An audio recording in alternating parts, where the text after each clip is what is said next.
Bom dia! Que alegria estar com você aqui novamente nessa segunda-feira.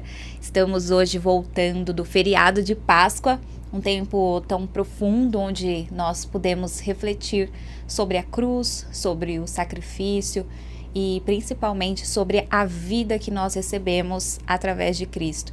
E eu creio que depois de tudo que vivemos nesses últimos dias, não podemos continuar sendo os mesmos de antes. Por isso, nessa semana nós vamos caminhar juntos em temas muito importantes para a nossa transformação.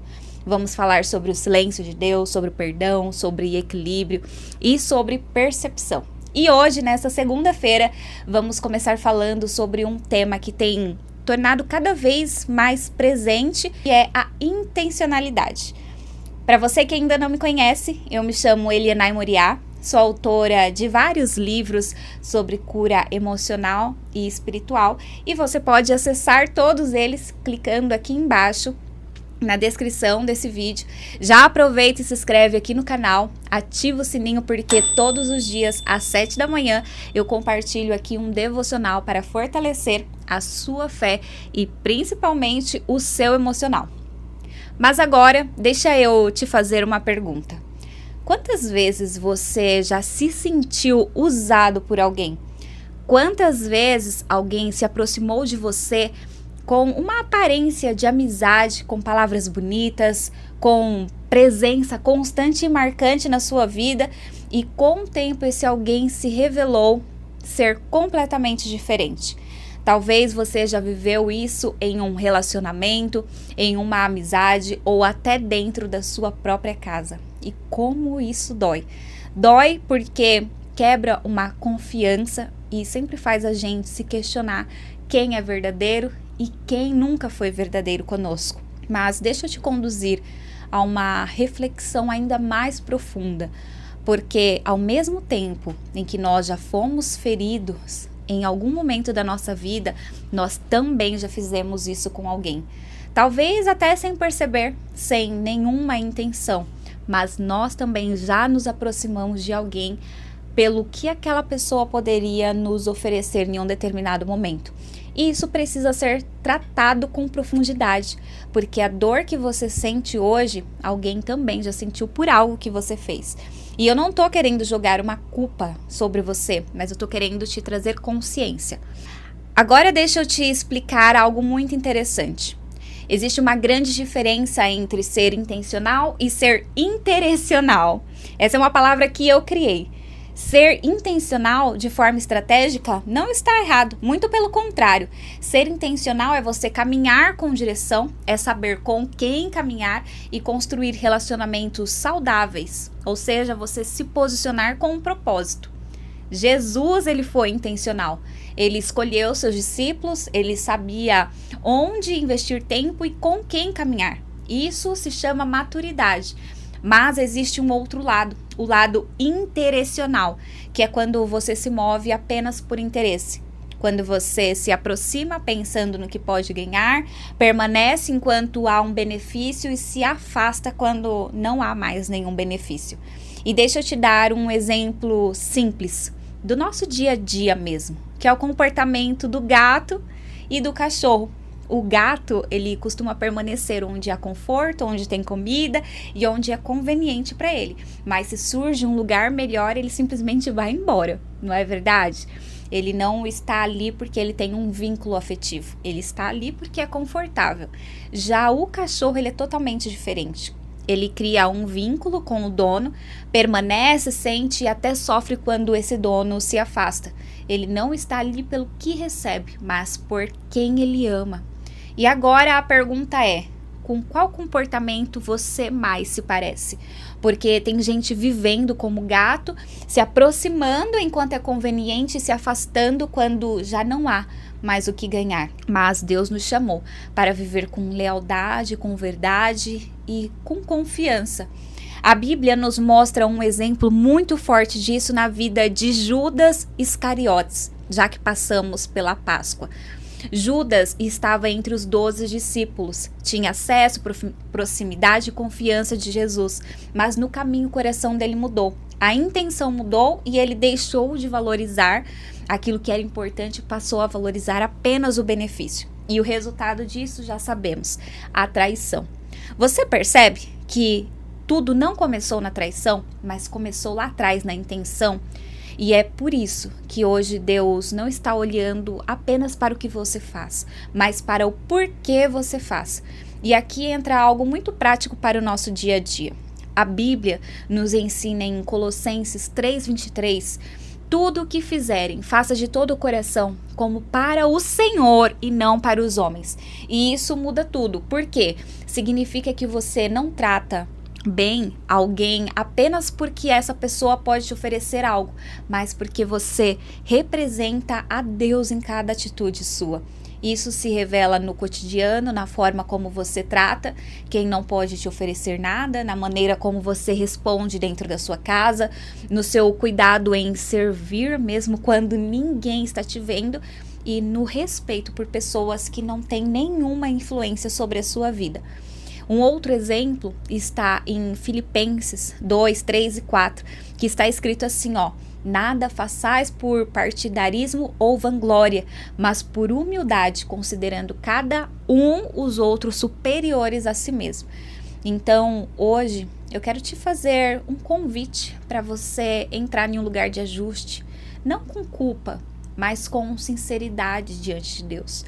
Olhe para os seus relacionamentos e comece a se perguntar, a minha intenção tem sido limpa? Eu tenho sido intencional ou intencional? E a sua tarefa hoje é só uma. Escolha uma pessoa e se conecte com ela sem interesse, limpa, sem expectativa de retorno, apenas com um coração disposto a servir, porque quando você muda a intenção, Deus também muda os seus caminhos. Mas não só isso, eu sei que eu estou falando aqui muito sobre o comportamento que você tem, mas eu sei que no seu dia a dia também existem pessoas que se aproximam de você simplesmente pelo que você pode oferecer. E muitas vezes você pode pensar, mas o que eu tenho para oferecer é tão pouco, e você acaba se iludindo que uma pessoa não seja capaz de se aproximar de você por interesse. Mas quer saber? Essa conversa aqui não é sobre bens materiais, não é sobre riqueza, não é sobre aquilo que você pode oferecer apenas fisicamente, mas principalmente aquilo que você oferece emocionalmente. Conforto, alegria, estabilidade, uma boa conversa. E não está errado quando alguém se aproxima de você por conta disso. O problema está na forma que tudo isso acontece, né? O quanto você é sugado por esse relacionamento, o quanto isso faz mal, muitas vezes o quanto isso te afasta dos princípios que o Senhor já instalou em você. Quero compartilhar aqui um exemplo muito pessoal. Certo dia, eu e meu esposo, nós decidimos convidar um casal para se sentar à nossa mesa. E nós fizemos isso de todo o nosso coração. Esse casal foi até a nossa casa, mas algo muito desconfortável aconteceu. Aquele casal começou uma discussão na nossa frente, sentado na nossa mesa, enquanto nós estávamos tendo um momento de comunhão. Pouco depois, esse casal demonstrou quais eram as suas verdadeiras intenções ao se sentar na nossa mesa. Eles começaram a perguntar de coisas que eram muito pessoais da nossa vida, de sonhos, de projetos que por algum motivo eles perceberam que nós estávamos desenvolvendo, e a atitude deles foi de querer se inserir naquilo que Deus não havia planejado para eles, mas que Deus havia planejado de maneira particular para dentro da minha casa. E isso me leva diretamente para a história de Abraão e de Ló. Segundo alguns historiadores, Ló não era apenas sobrinho de Abraão, mas ele era como um filho mesmo de Abraão, porque naquela época, quando um dos irmãos morriam, o outro irmão ficava responsável pela família, por cuidar daquela família. Então Ló ele era um sobrinho, mas ele era tratado como um filho de Abraão.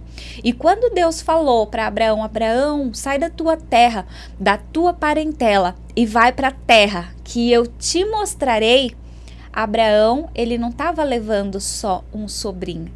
Ele estava levando alguém que ele considerava e que ele amava mesmo como um filho. E assim ele fez. Ele foi levando Ló com ele. Não por nenhum tipo de maldade, mas por falta de fazer apenas uma pergunta para Deus. Senhor, eu estou indo por esse caminho, mas essa pessoa deve ir junto comigo? Ali, no meio da família, talvez em algum momento já tinha tido a conversa de que Abraão estava indo para uma terra prometida por Deus. Ou seja, todos estavam indo numa mesma perspectiva, numa mesma expectativa daquilo que aconteceria mais à frente. Então, querendo ou não, a família de Abraão e Ló também estavam indo interessados naquilo que Deus prometeu para quem? Para Abraão, tá? E é óbvio que tudo isso que eu estou falando aqui para você são alegorias, mas são também um exemplo com embasamento dentro da palavra de Deus, que quando você está avançando para a promessa, também existem pessoas próximas que vão estar caminhando junto com você pelo conforto que você pode oferecer, por sentimentos que muitas vezes são sinceros, mas com expectativa daquilo que acontecerá logo mais à frente, para que essa pessoa possa desfrutar da bênção junto com você. Só que muitas vezes o erro da gente é o mesmo erro que Abraão cometeu. Ele não perguntou, ele saiu com uma ordem de Deus: Abraão, sai da tua terra e da tua parentela para a terra que eu te mostrarei. Mas ele não perguntou: Senhor, e quem são as pessoas que eu devo levar junto comigo? Obviamente, a sua esposa não seria uma pessoa que ficaria para trás. O seu cônjuge não é a pessoa que fica para trás, é a pessoa que vai junto com você. Mas todas as demais pessoas que começam a caminhar com você, quando você está indo rumo, em sentido à promessa, essas pessoas sim, você deve perguntar: Senhor, essa pessoa deve caminhar junto comigo para o destino que o Senhor tem reservado para mim? Então comece a perguntar na sua vida quem são as pessoas que o Senhor quer que caminhe junto com você, para que você avance para a terra prometida, para o lugar que o Senhor está reservando para você, e quem são as pessoas que estão apenas interessadas naquilo que você pode oferecer e que não devem avançar junto com você para o lugar que o Senhor vai te posicionar. Então, nessa segunda-feira, acho que a gente começou com um assunto aqui um pouquinho pesado, mas totalmente necessário para que você tenha direção nos próximos dias para avançar para aquilo que o Senhor já determinou para a sua vida, para que você realize sonhos, para que você concretize os seus projetos e que para que você não fique sendo sugado por pessoas que não devem participar nesse momento da sua história. Quero aqui trazer também à memória que Ló, ele não era uma pessoa ruim. Ele era uma pessoa segundo o coração de Deus. A prova está na Bíblia um pouquinho mais à frente, quando Deus vai destruir Sodoma e Gomorra, e Abraão intercede junto ao anjo e fala: Senhor, mas se tiver uma pessoa justa lá naquela cidade, se tiver 2, se tiver 3, se tiver 10 pessoas justas, o Senhor poupa aquela cidade. E por fim, a única pessoa justa, a família que foi poupada ali de dentro de Sodoma e Gomorra, foi Ló e sua família, foi Ló e sua parentela. Então Ló, ele também é uma pessoa justa. Não somos só nós que somos filhos amados, cuidados e zelados pelo Pai. Muitas vezes existem pessoas que têm um bom caráter, que têm uma boa índole, mas não deve estar caminhando junto com você nesse momento. Porque muitas das coisas que essas pessoas fazem, muitas vezes são inconscientes. são a esperança de ter um futuro melhor caminhando junto com você, é a esperança de conquistar algo que seja diferente, porque você tem um potencial que seja diferente do que ela tem, porque você tem um chamado diferente, e é nesse sentido que você deve todos os dias perguntar para Deus nas suas orações: Senhor, é por aqui ou por ali? Senhor, essa pessoa vai ou essa pessoa não vai? E esteja todo o tempo atento. Quem são as pessoas que permanecem do seu lado somente por aquilo que você pode oferecer? Que Deus abençoe o seu dia. Até o próximo vídeo.